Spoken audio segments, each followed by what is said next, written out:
Hello and welcome back to commerce tutorial with Shikha Chaudhary. So students, हम पढ़ रहे थे private, public and global enterprises, जो कि है क्लास 11 बिजनेस स्टडीज का यूनिट नंबर 3। आज हम पढ़ेंगे about features of government company. Government company क्या है? हमारा पब्लिक सेक्टर इंटरप्राइजेस का थर्ड टाइप है। फर्स्ट टू टाइप्स मैं ऑलरेडी आपको बता चुकी हूँ, that is about departmental undertaking and statutory corporation. आइए आज हम पढ़ते हैं about features of government company. Since name से ही इंडिकेट होता है कि गवर्नमेंट भी है और कंपनी भी है। मीन्स व्हाट कि कुछ रूल्स गवर्नमेंट के चलेंगे तो कुछ कंपनी के फीचर्स आएंगे, राइट। आइए देखते हैं कि कैसे दोनों के कॉम्बिनेशन में गवर्नमेंट कंपनी का फीचर्स बना है और कैसे गवर्नमेंट कंपनी चलती है। आइए स्टार्ट करते हैं। सिंस कंपनी है तो किसके अंडर रजिस्ट्रेशन है? Under company act 2013। जो पुरानी कंपनीज, गवर्नमेंट कंपनीज बनती थी, वो किसके अंडर रजिस्टर्ड होती थी? वो होती थी कंपनी एक्ट 1956 के अंडर रजिस्टर्ड। बट हमारी जो अभी न्यू जितनी भी गवर्नमेंट कंपनी आती हैं वो किसके अंडर रजिस्टर्ड होंगी? Under companies act 2013। ठीक है, इसके अंडर आपके 2 पॉइंट्स एनसीईआरटी में और जोड़े गए हैं जो कि इसी से रिलेटेड है, इसलिए मैंने इसे ऐसे ही बता दिया है ताकि आपको एक्स्ट्रा पॉइंट्स नहीं लिखने पड़े, जरूरत भी नहीं है। ठीक है, बस समझ लीजिए कि और बाकी 2 पॉइंट्स में क्या क्या है। सिंस कंपनी एक्ट है तो कंपनी एक्ट है मीन्स व्हाट कि आर्टिफिशियल पर्सन, कंपनी को एक आर्टिफिशियल पर्सन बोला गया है। ये मैं अपने प्रीवियस जो वीडियोस है उसमें भी आपको बता चुकी हूँ। तो हमारा कंपनी क्या होता है? आर्टिफिशियल पर्सन होता है। मीन्स व्हाट कि उसकी एक सेपरेट लीगल एंटिटी होती है। इसका क्या मतलब है? अगर वो एक पर्सन है तो वो कॉन्ट्रैक्ट साइन कर सकता है, उसके नाम पे एसेट हो सकता है, उसके नाम पे लायबिलिटी हो सकती है, किसी थर्ड पार्टी पे केस कर भी सकता है और कोई थर्ड पार्टी उस पे भी केस कर सकता है। ये सारे फीचर्स एक कंपनी में होते हैं। तो since it's a government company, ये रजिस्टर्ड भी किसके अंडर हो रहा है? कंपनी एक्ट 2013 के अंडर हो रहा है। तो इसके फीचर्स में भी ये सारे जो आपके हैं कंपनी के जितने भी फीचर्स है सब आ जाते हैं। क्या?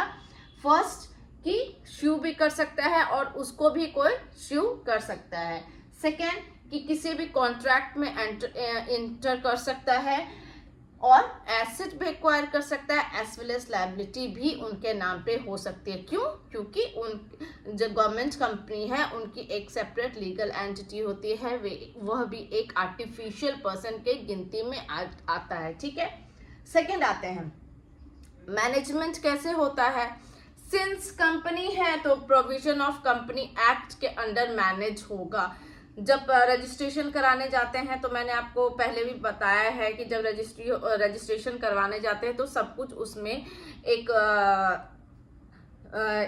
एमओए बनता है जिसमें सब कुछ लिख के दे दिया जाता है कि इस अकॉर्डिंग मैनेजमेंट होगा, कंट्रोल होगा, रूल्स रेगुलेशन क्या होंगे, एम्प्लॉयज कैसे हायर होंगे, एम्प्लॉयज की क्या क्या वैकेंसी, सब कुछ मतलब दे दिया जाता है। तो मैनेजमेंट किसके अंडर होता है? Under provision of company act. Company act के अंडर जो जो प्रोविजन है एक कंपनी मैनेज करने के लिए, उसके अंडर हमारा कंपनी गवर्नमेंट कंपनी भी मैनेज होता है। ओके, कुछ एक्स्ट्रा उसमें नहीं होता है। फिर अपॉइंटमेंट कैसे होती है? एम्प्लॉयज को कैसे अपॉइंट किया जाता है गवर्नमेंट कंपनी में?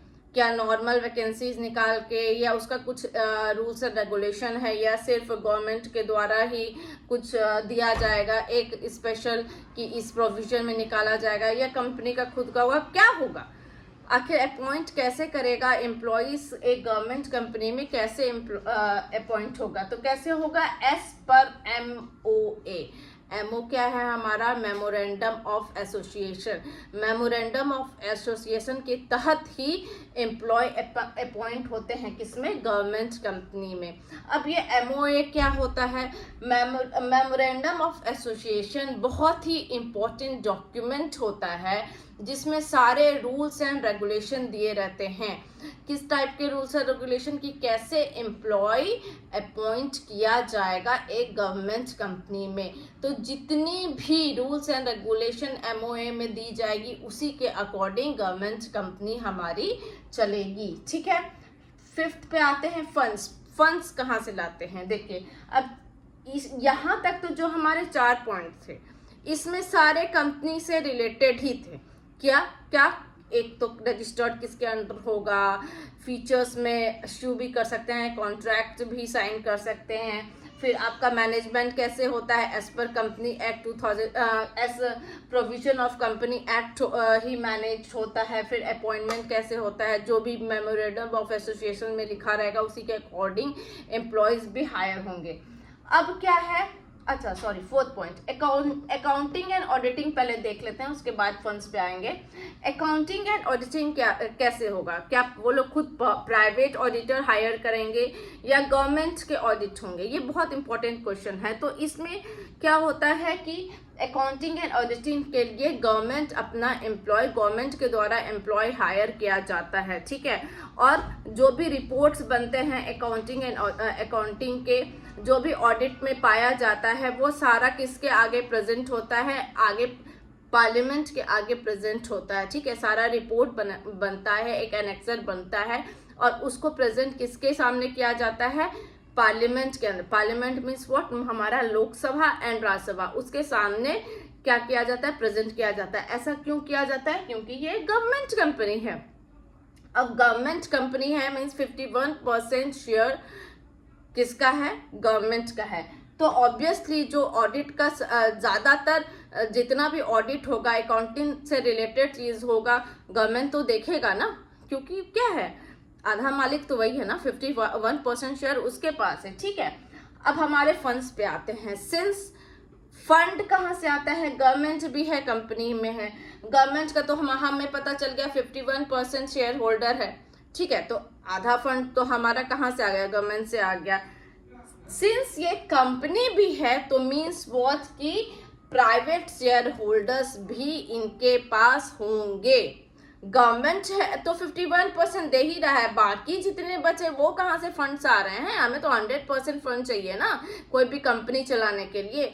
तो 51% तो सरकार दे रही है, गवर्नमेंट के शेयर होल्डर्स हैं, तो बाकी हमारे जो 49% है वो कहाँ से आएंगे? तो या तो प्राइवेट शेयर होल्डर से या कैपिटल मार्केट में फंड रेस करके आएंगे। तो ये हमारे पॉइंट्स थे, फीचर्स थे गवर्नमेंट कंपनी का। एक बार क्विक रिव्यू कर लेते हैं। सबसे पहले बहुत इजी है, सिंस कंपनी है तो कंपनी एक्ट 2013 के अंदर क्या होता है? रजिस्टर्ड होता है, एस्टेब्लिश्ड होता है। सिंस कंपनी के सारे फीचर्स उसमें आ जाते हैं, इश्यू भी कर सकता है, एसेट होल्ड कर सकता है, लायबिलिटी होल्ड कर सकता है। मैनेजमेंट जो प्रोविजन ऑफ कंपनी एक्ट है, मैनेजमेंट उसी के अकॉर्डिंग होगा। फिर हमारा अपॉइंटमेंट एज पर एमओए होगा। एमओए क्या होता है? It's a document, very important documents, जिसमें सारे रूल्स एंड रेगुलेशन लिखे रहते हैं कि कैसे क्या चीज़ होगी एक गवर्नमेंट कंपनी में, रूल्स एंड रेगुलेशन कैसे एम्प्लॉय अपॉइंट होंगे। ठीक है, और अकाउंटिंग एंड ऑडिटिंग का प्राइवेट सेक्टर से कोई लेना देना नहीं है, क्योंकि सरकार ही अपना पर्सनल ऑडिटर देता है और जो रिपोर्ट बनता है वो किसके सामने जाता है? पार्लियामेंट में उसको प्रेजेंट किया जाता है, लोकसभा और राज्यसभा में। फंड्स कहाँ से आते हैं? 51% share holders government, rest from private share holders और they raise funds from capital market. I hope आपको फीचर्स ऑफ गवर्नमेंट कंपनी समझ में आ गया होगा। बहुत सिंपल है, नाम से ही ज़्यादा हमें सारे पॉइंट्स हमें गवर्नमेंट कंपनी नाम इटसेल्फ से ही पता चल जाता है। इसके आगे फर्दर वीडियो में हम मेरिट्स ऑफ गवर्नमेंट कंपनी पढ़ेंगे। So please stay tuned, please like my video, share my video and subscribe. Thank you.